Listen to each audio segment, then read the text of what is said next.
हिंगणारा गावातील या ठिकाणी सामाजिक कार्यकर्त्यांनी जे कष्टाने शेती करतात हा आनंद या शंकरपटाच्या माध्यमातून गावागावामध्ये पोहोचावा यासाठी शंकरपटाचं आयोजन केलं।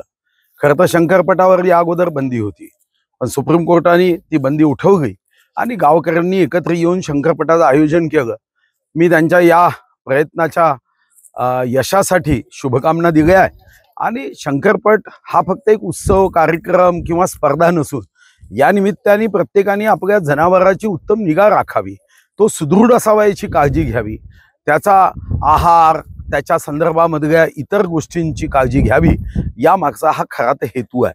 या ठिकाणी अनेक शेतकरी, आता आपण पाहिलं असेल किती सुंदर छकडा आहे, तर छकड्याचा मालकालाही मी म्हणतो की साधारणतः शेतकरी हा तसा आर्थिक दृष्टिकोनातून कमजोर असतो, पण याही कमजोरीमध्ये तो आपली जी काही संस्कृती आहे, कृषी संस्कृती आहे, त्यामधला महत्त्वाचा भाग हा बैलजोडी, छकडा, बंडी याची किती निगा ठेवतो। मी ज्या छकड्यावर बसलो होतो किती सुंदर छकडा आहे, मला वाटतं की ही सुद्धा एक आनंद देणारी गोष्ट आहे। आणि भविष्यामध्ये जे आता शहरांमध्ये धीरे धीरे या साऱ्या गोष्टी विसर पडत आहे त्यांच्यासाठी असे उत्सव मोठ्या प्रमाणावर शासनानेच आता खरं तर साजरी केले पाहिजे। जिल्हानिहाय आपण जिल्ह्यात अनेक कार्यक्रम घेतो, पण अशा कार्यक्रमातून लोकांना सुद्धा माहिती होते की आपल्या ताटात जो अन्नाचा घास येतो त्यासाठी शेतकरी किती कष्ट करतो, शेतकऱ्यांना साथ देत बैलजोडी किती कष्ट करते, हे या निमित्ताने लक्षात येईल।